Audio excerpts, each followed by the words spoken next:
Deməli qızlar, bir məsəl var, deyir, dəlinin yadına daş düşər. Mən dəlində yadına xaş düşüb yayın bu cırhacığında. Qaynanam gil xaşı asıblar qazana bişməyə. İndi bişsin, ən sonunda nəticəni paylaşacağım. Ocaqda bişən xaşın yeri, dadı tamamilə başqadır. Saatlarla bu bişməlidir ki, tam püfala gəlsin. Bunu təmizləmək də çətindir ocaqda. Sağ olsun qaynanam, qaynatam təmizləyib. Buralarda gül kimi eləyiblər. İndi xaşımız da bişsin. Mən də sevgi toşu da götürmüşəm. Yollanıram həyət tərəfə. Bunu qəşəng pişəndən sonra Hə, pişəndən sonra püf ayrılır. Onu da çəkəcəm gəlir. Bizə tomatlı vakarım. Bu nə qəşəngdir mama. Onu çəkim elə. Deməli qızlar baxın, ocaqda şeyləyəndə, ütüləndə rəngi belə qızartdaq kim olur? Ləzzəti müsibət olur da. Ümumiyyətlə ocaqda pişən xaşın dadı tamamilə fərqli olur. Gəl.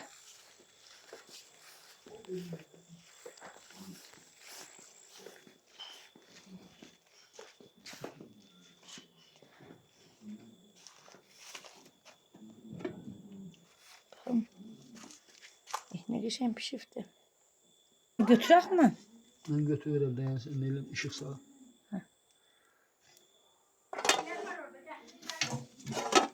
Atı ki, mənə tuturam qırağından. Yox, qıraq. Yuvala götürürəm. Olmaz. Ayağının altına işıq sal. Oy. Yanığı eləyərsən. Əskində götürüb aparmır. Sən oturan şeyi verim onu. Baha. Pişirdi ya. Pişif dayımı, ondan artıq nə pişməlidir?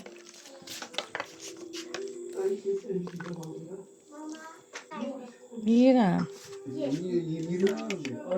Yerini sağ ol. 8 saatdir pişmanlığını gözləmişim. 8 yox, 6 saatdir pişdir, değil mi? Saat 2'də asmıyorsan. Yox, yox. Neçədə? Neçədə olar 3 olardan? 3'dən indi saat 10'dur. Nə xörək pişir, Baxım saat neçədir? Tezə. 11'in yarayım mama. Yox, ayrılacağım o sümükləri. Püf pişifdir. Yaxşıdır. Əladır. Tatlı deyil. Allah'ın suyundan da sal geçin. Qəşəngdir, tatlıdır. Bax, mən Gidin qaşıq gətirim, gəl. qaşıq da gətir, köreyi də gətir, turşunu da gətir. Turşunun xalda yıkı oldu. Tamam götür. Dingin. Az et tökeceğim ata. Aşığa tövük. Bəs də bu da. Bir dingin töktü. Mənə ləzzət elədi.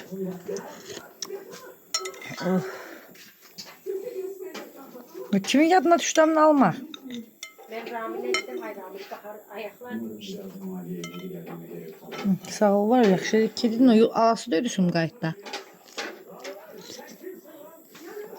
Ramil'e kutlar. Mən Ramil'lə uşaqları gör, nə qarın pişirə bilməm, nə bununla.